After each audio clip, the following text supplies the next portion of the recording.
Welcome back to PyraPOD. Today I'd like to present the modified design according to the actual site work. As the build, as you know, this Montreal project is guided by Richard Nelson on site. As they go, they may come up with something that they see that is better. So for that reason, we keep updating our design so that reflect the actual build. This is the design changed according to the actual build. Basically, we added two A-frames, one for the outside covering and one for the inside covering. And we add this set on each side of the PyraTUNNEL, and so that the structure is firm, firm this way, so it won't sway left to right, and so it's strong. And also for the east and west, remember when we design, we always make sure the entrance is facing east, so that when we look at this way, the left side is the south, facing the sun. The right hand side is the north.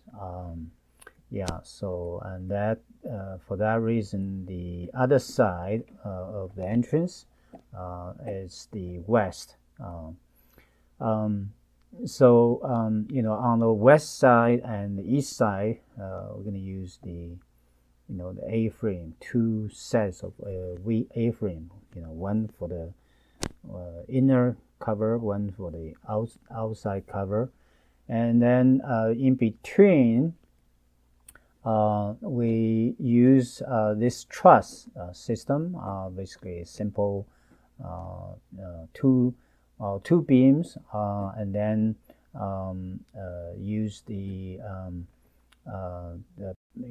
bracing using the angle cut to brace the structure so it won't sway. That's what we're doing. In this design, probably you didn't know. We didn't show the detail.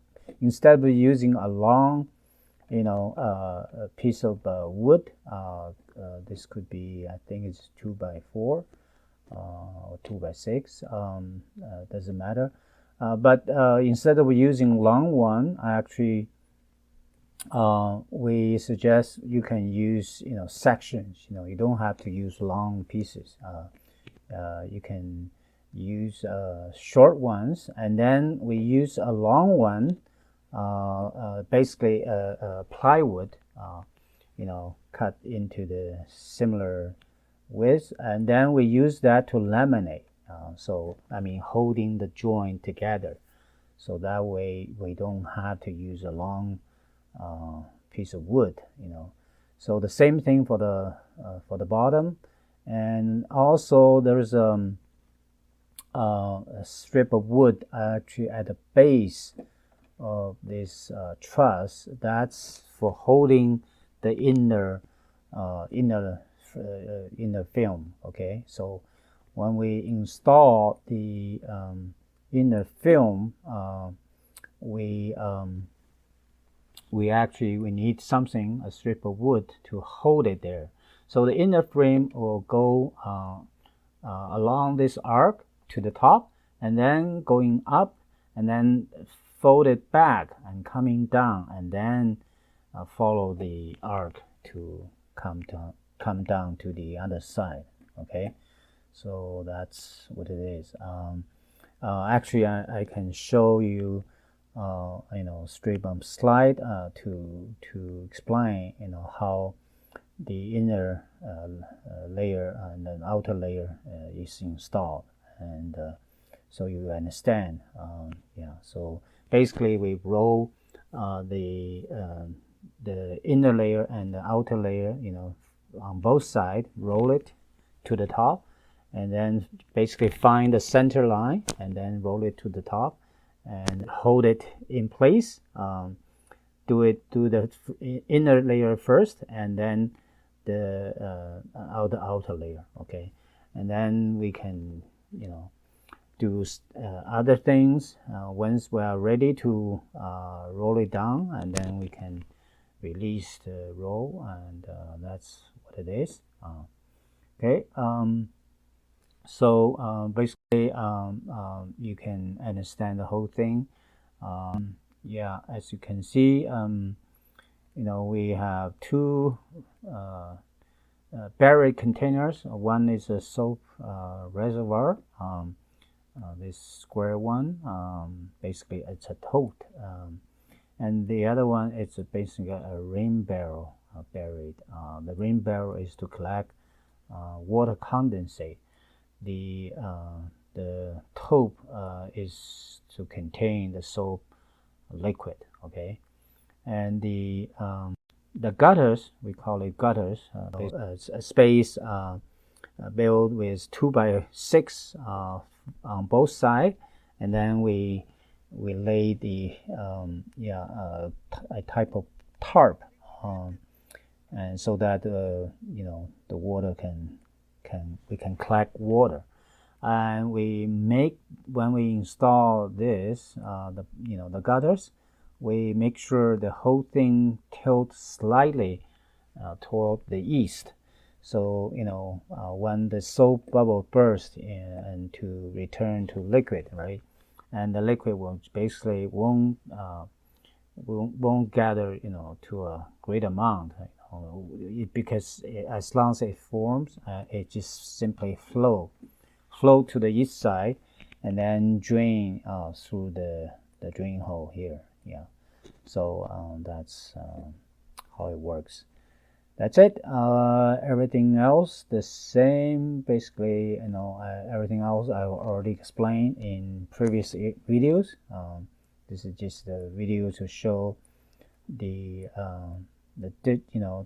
things we added, things to reflect actually the build on site, and then we'll see how it works. Okay. The other thing probably I didn't explain, but Richard explained in the video he took. Basically, for the outside, we use three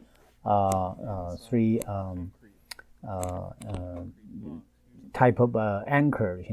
3 anchors. They can screw, and you twist, and then you can get it deep into the ground, and then for the inside we simply use concrete blocks to hold the beam, okay, and to form the gutter. That's what it is. Very simple. Basically 3 on each side, and then one on each of the end wall, so a total of 8 anchors. Yeah, and this is why we use anchors for the external perimeter, but concrete blocks for the inside. Okay, that's it. So see you next time. Richard will take more photos and videos as the build continue, so I may compile them into videos as soon as I get them. Okay, so to make sure we follow the process. Yeah. Anyway, for the PEI project, if I can get more videos, things they want to release pictures, I will do that also. Yeah. Okay. Yeah. Thank you. See you next time.